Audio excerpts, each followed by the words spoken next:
Bismillahirrahmanirrahim. Assalamualaikum warahmatullahi wabarakatuh.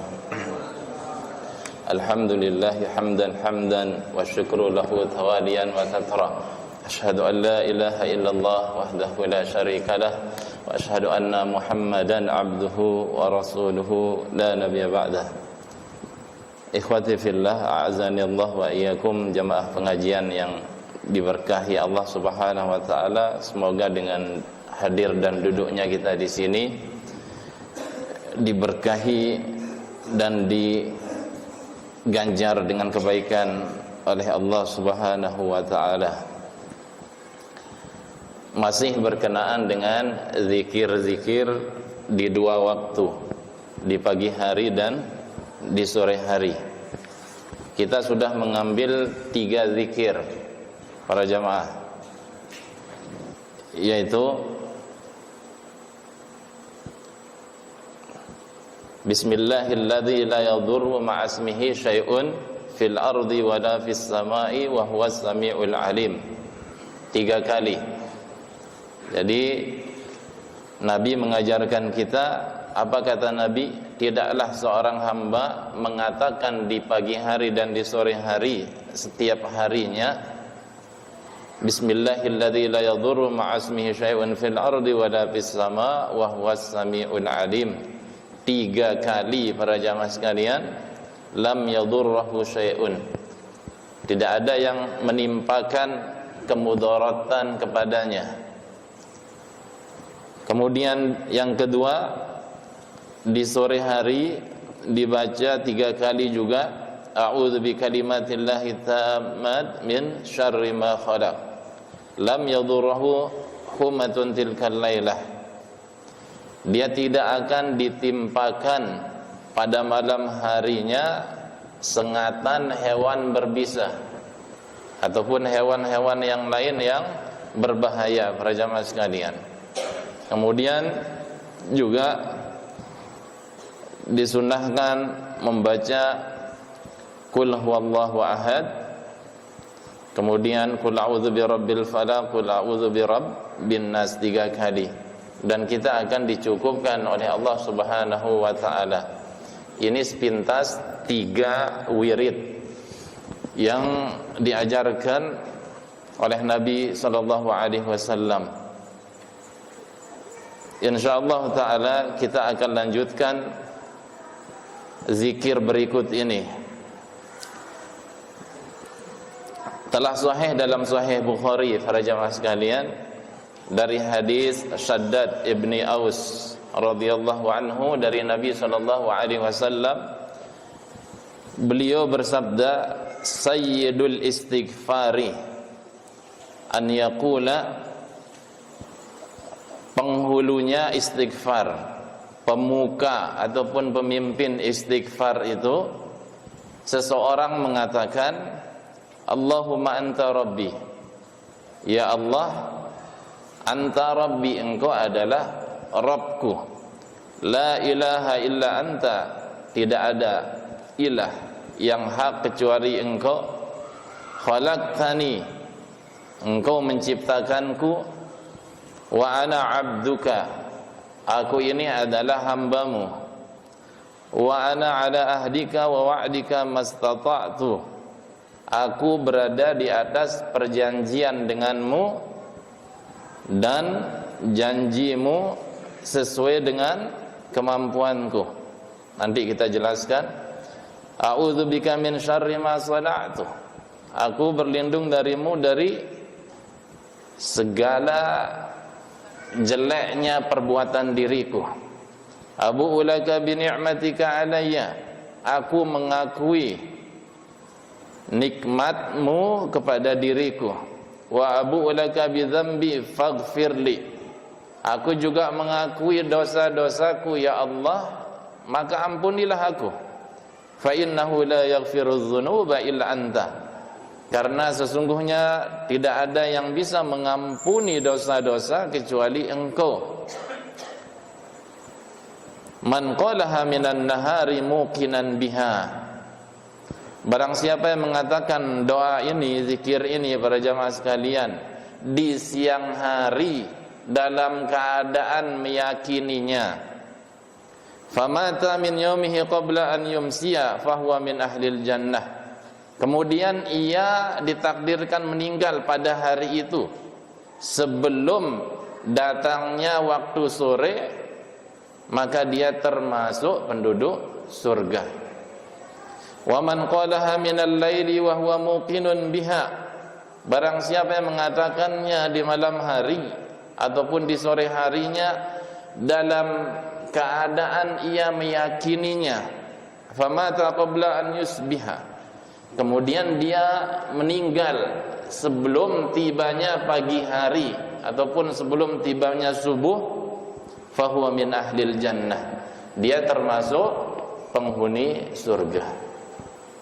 Jadi jelas Nabi menyatakan orang yang mengatakan doa ini, wirid ini, para jamaah sekalian, baik di sore hari ataupun di pagi harinya, dan di hari itu ia diwafatkan oleh Allah Subhanahu wa taala, maka ia termasuk penduduk surga dengan syarat ia meyakini doa ini. Doa apa? Sayyidul istighfar. Penghulunya istighfar. Ini adalah doa yang agung para jamaah sekalian, yang menghimpun makna-makna taubat dan juga menghinakan diri kepada Allah Subhanahu wa taala dan kembali kepada Allah. Nabi sendiri mensifatkan zikir ini dengan sayyidul istighfar. Apa arti sayyidul istighfar para jamaah sekalian? Faqasa irasiyagil istighfar fil fadilah. Dia mengungguli bentuk-bentuk istighfar yang lain dari sisi keutamaan. Jadi sayyidul istighfar ini para jamaah sekalian sudah mencakup istighfar-istighfar yang lainnya dari lafaz-lafaz istighfar yang lain, dan ia berada di atas dari tingkatan istighfar yang lain. Karena makna sayyid para jamaah sekalian, alladzi yafuqu qaumahu fil khairi wa yartafi'u alaihim, yaitu seseorang, kata sayyid tuan artinya pemuka, penghulu begitu. Kenapa dikatakan tuan, penghulu, pemuka? Karena ia mengungguli masyarakatnya dari sisi kebaikan. Dia lebih baik dari yang lain begitu, dan dia memiliki ketinggian dari yang lain. Makanya pemimpin itu adalah seorang sayyid. Wa wajhu afdaliyati hadha du'a ala ghairihi min syagil istighfar. Oleh karena itu doa yang baru kita baca ini dikatakan sayyidul istighfar karena alasan apa? Apa alasannya? Anna an-nabiyya sallallahu alaihi wasallam bada'ahu bis-sana'i 'ala Allah. Nabi sendiri dalam doa ini memulai doa ini dengan menyanjung, memuji Allah Subhanahu wa taala, wal i'tirabi bi annahu abdun lillah, dan mengakui bahwasanya ia tidak lain adalah hamba, budak ataupun panjak untuk Allah, marbubun makhluk, dan juga seorang yang diatur oleh Allah, seorang yang diciptakan makhluk oleh Allah Subhanahu wa taala. Sedangkan Allah sendiri al-ma'budu bihaqqin, yaitu yang diibadahi secara hak. Wala ma'buda bihaqqin siwahu. Oleh karena itu tidak ada sesembahan yang hak selain Allah Subhanahu wa taala.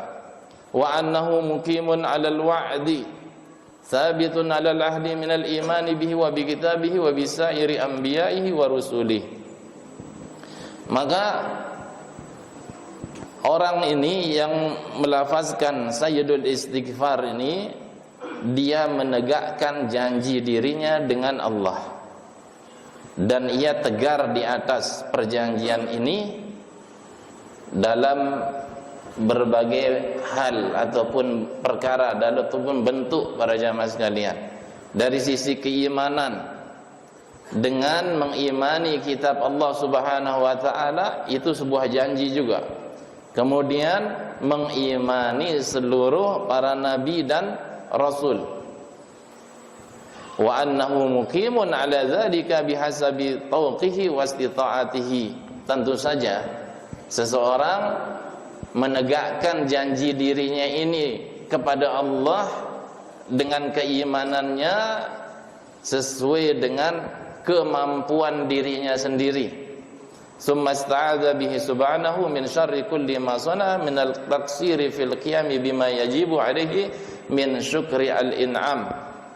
Kemudian ia lanjutkan dengan beristi'adzah, minta pertolongan kepada Allah dan minta perlindungan kepada Allah dari keburukan apa-apa saja yang ia perbuat. Karena ia taksir, apa taksir? Tidak maksimal, masih kurang melaksanakan kewajiban kepada Allah Subhanahu wa taala untuk mensyukuri nikmat-nikmat Allah seluruhnya. Wartaubi minal irtikabil asam, ataupun ia kurang maksimal bertaubat para jamaah sekalian, masih saja melakukan dosa-dosa.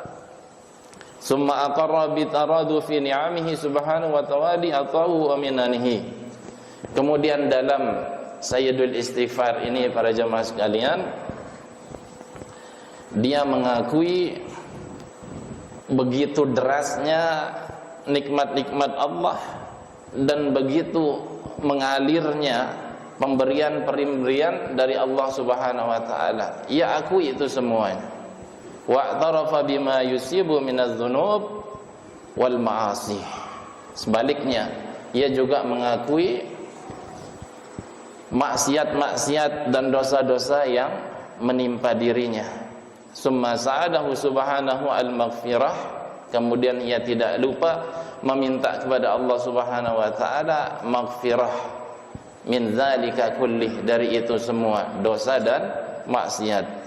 Mu'tarifan, dalam keadaan ia mengakui itu semua, dan juga dalam keadaan la yaghfirudz dzunuba siwa subhanah, tidak ada yang memberikan ampunan atau mengampuni dosa dan maksiat itu kecuali Allah Subhanahu wa taala.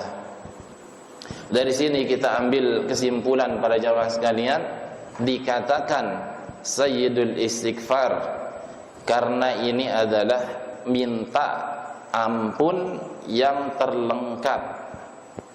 Kemudian bentuk yang paling agung dari bentuk-bentuk istighfar dan yang paling afdal dan paling menyeluruh para jamaah sekalian, menghimpun makna-makna istighfar itu sendiri yang bisa membawa kita untuk diampuni oleh Allah Subhanahu wa taala dari semua dosa dan maksiat. Kemudian Syekh menjelaskan di sini para jamaah sekalian lafaz-lafaz dari doa Sayyidul Istighfar ini. Allahumma, kemudian beliau awali dengan Allahumma. Ini adalah maknanya ya Allah, yaitu panggilan. Allahumma artinya ya Allah. Ya ini adalah panggilan dalam bahasa Arab. Dia dihapus para jamaah sekalian, tersisalah Allah. Kemudian ya ini diganti dengan mim menjadi Allahumma. Mimnya bertasydid. Jadi Allahumma aslinya ya Allah. Ianya hilang, diganti dengan mim tasydid di belakang menjadi Allahumma. Ini secara bahasa. Oleh karena itu tidak boleh kita menggabungkan dua panggilan. Kita gabungkan ya Allah dengan Allahumma, tidak bisa. Harus memilih salah satunya. Allahumma ataupun ya Allah. Dan kata ini para jamaah sekalian tidak dipakai kecuali untuk meminta, untuk menuntut. Makanya tidak ada istilahnya orang mengatakan Allahumma ghafurun rahim. Ya Allah Ghafur dan Rahim. Tidak ada dari sisi bahasa Arab. Karena Allahumma itu panggilan.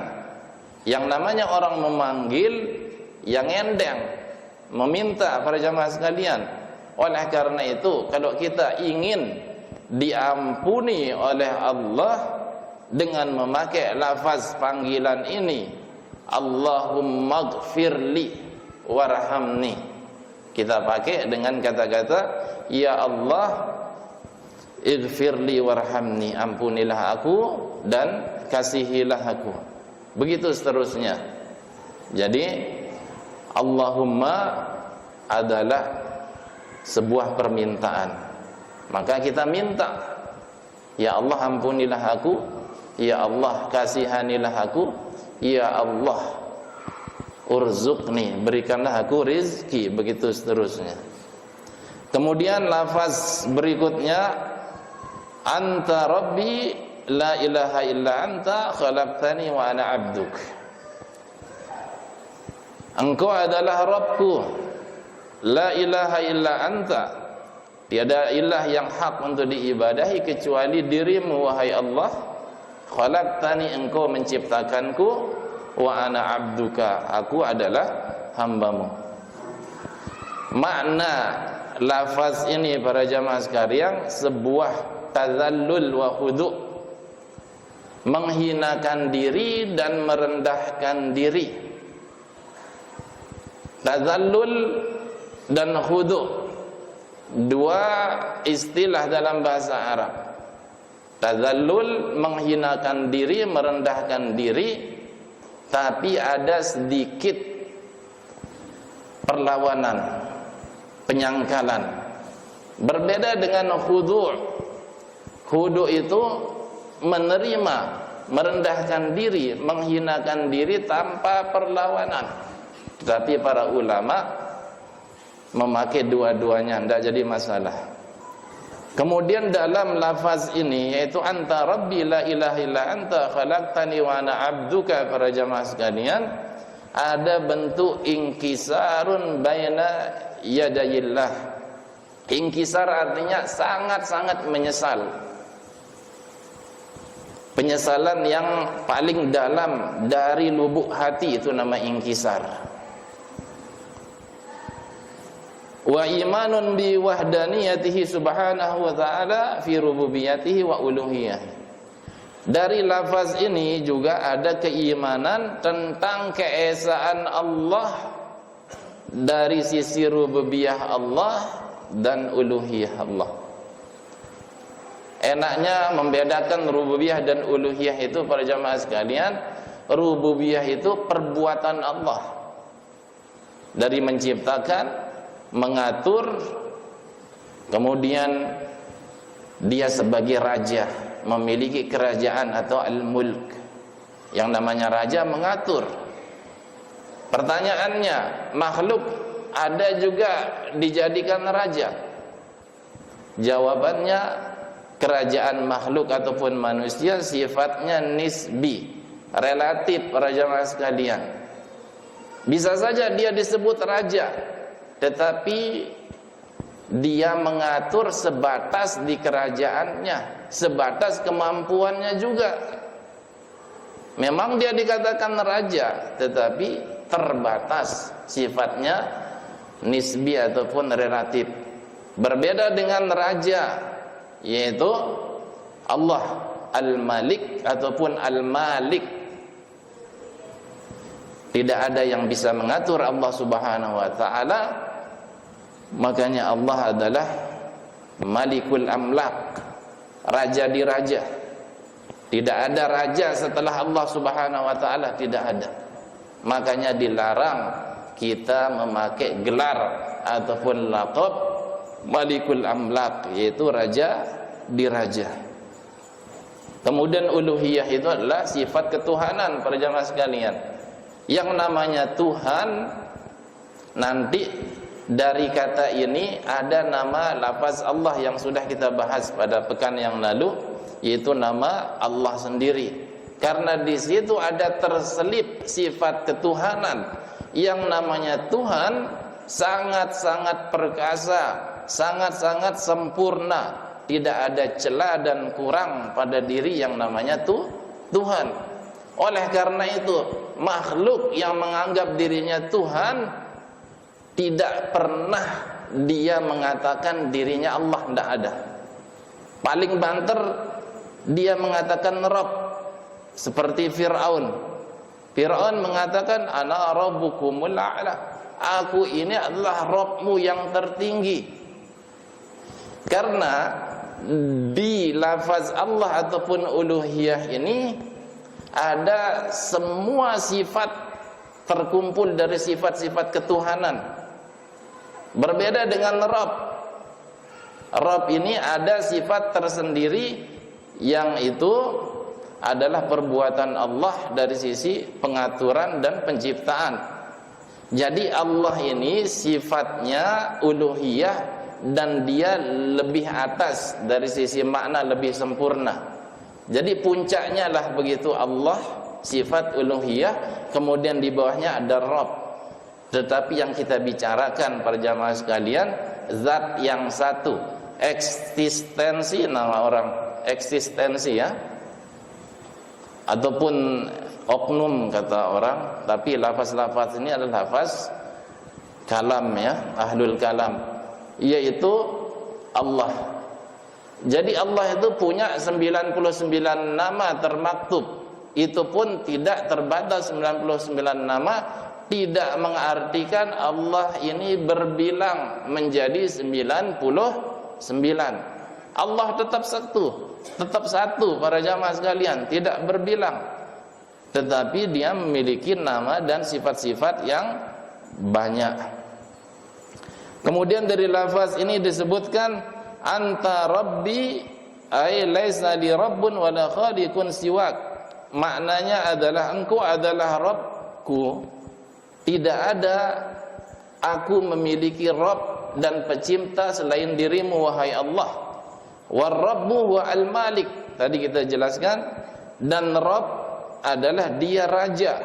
Rabb dia adalah al khaliq, pencipta. Rabb dia adalah ar-razik, yang memberikan rezeki. Rabb adalah al-mudabbir, yang mengatur seluruh aturan dari makhluknya.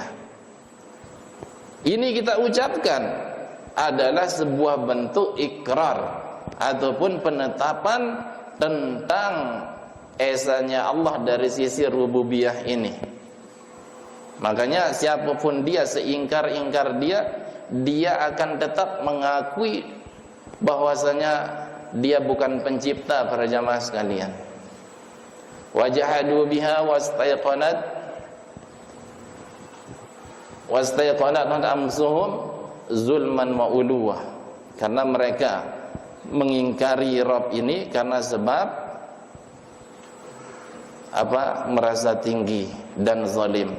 Walihada aqabahu biqali khalaqtani anta rabbil ladzi khalaqtani laysa li khaliqun siwaka.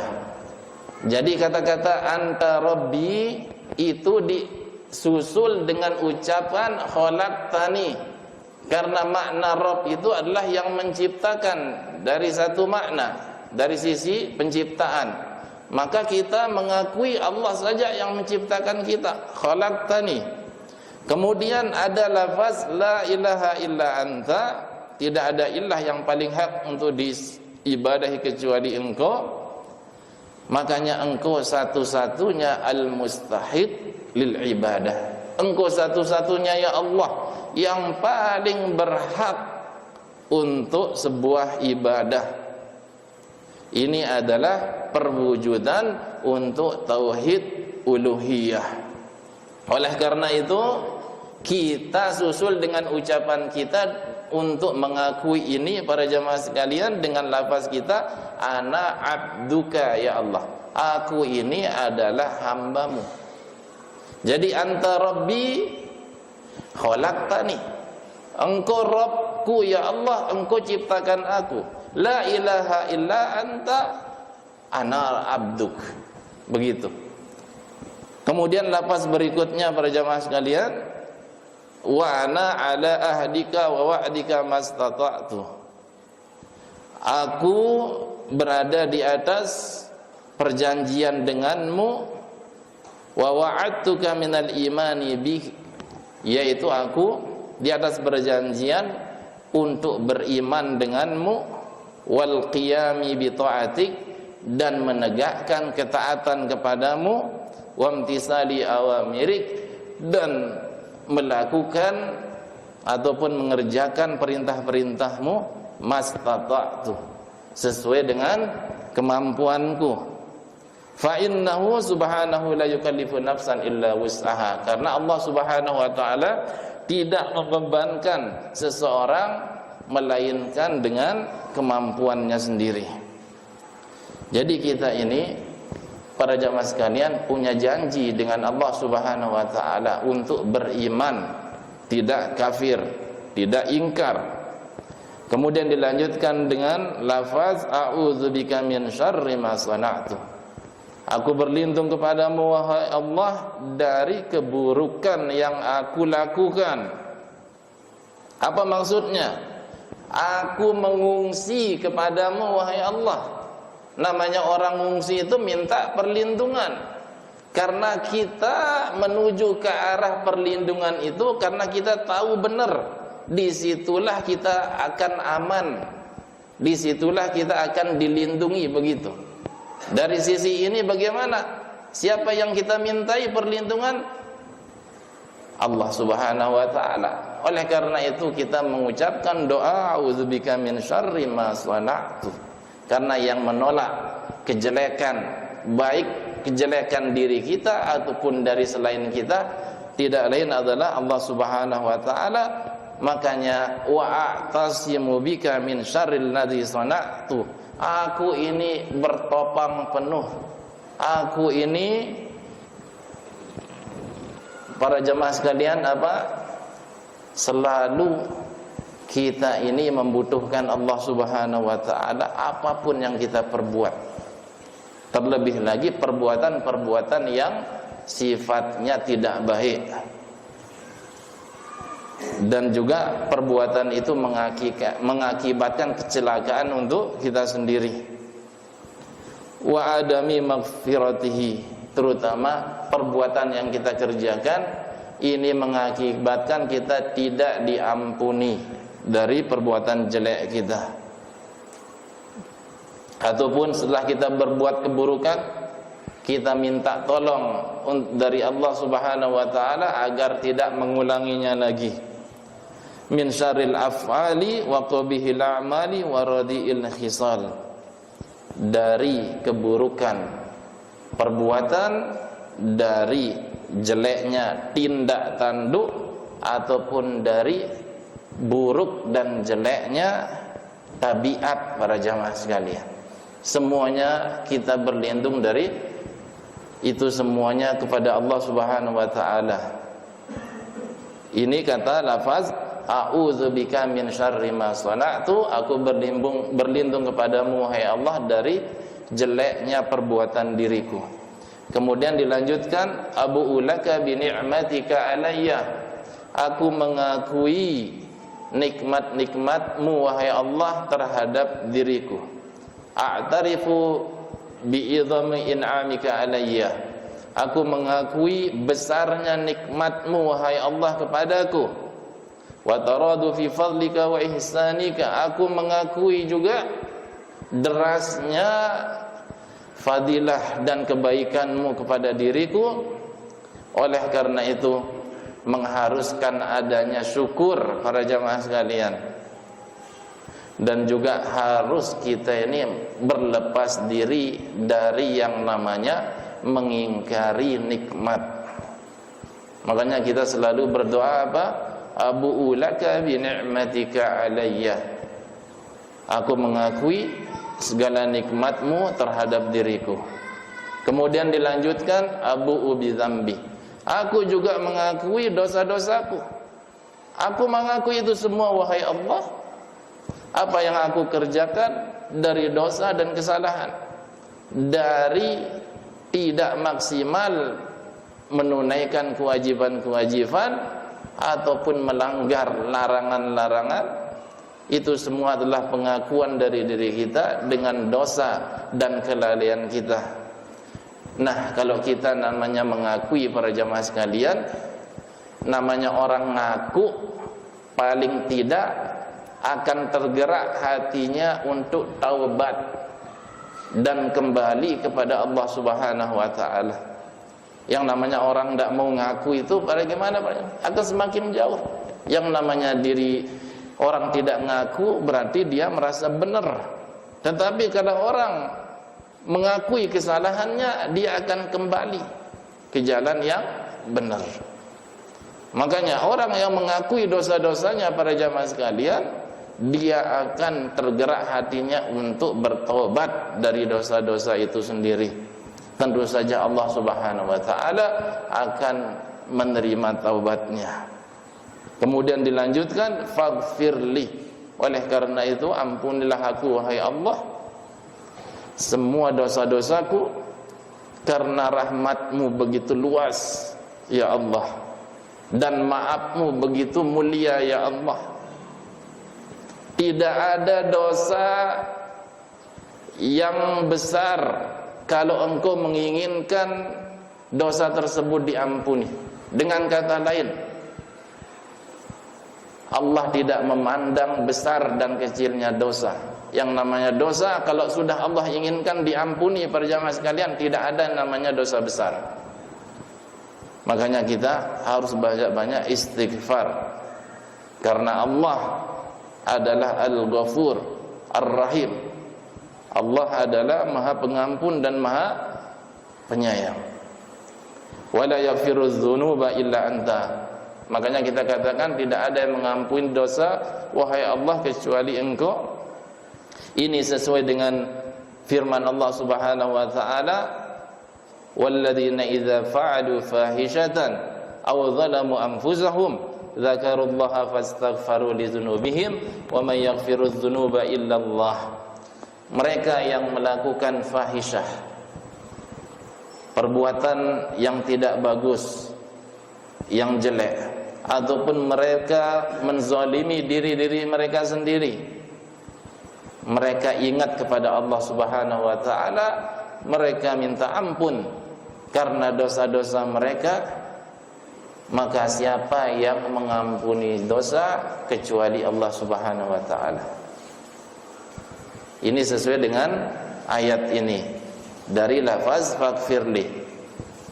Kemudian Nabi sallallahu alaihi wasallam menyatakan setelah mengajarkan kita doa Sayyidul Istighfar ini, para jamaah sekalian, beliau menjelaskan ganjaran ataupun upah yang sangat besar bagi siapa saja yang rutin melakukannya ataupun mengucapkan zikir ataupun doa ini di setiap pagi dan petangnya. Apa kata beliau? Man qalaha, siapa saja yang mengucapkannya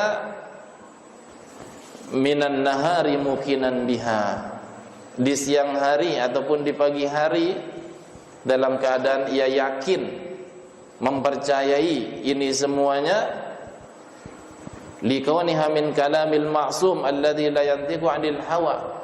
Karena doa ini diajarkan oleh Nabi sendiri.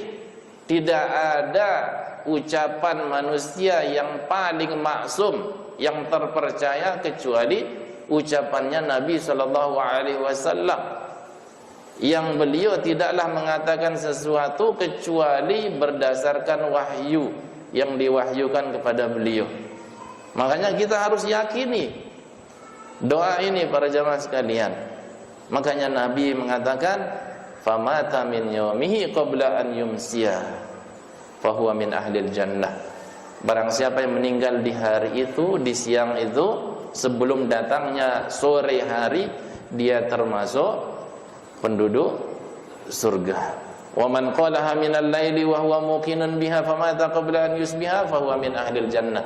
Sebaliknya, kalau ada orang mengatakan sayyidul istighfar ini dengan keadaan yakin sepenuh hati, maka kalau ia diwafatkan oleh Allah Subhanahu wa taala di sore dan malam harinya sebelum tibanya waktu subuh, maka kata Nabi, dia termasuk penduduk surga.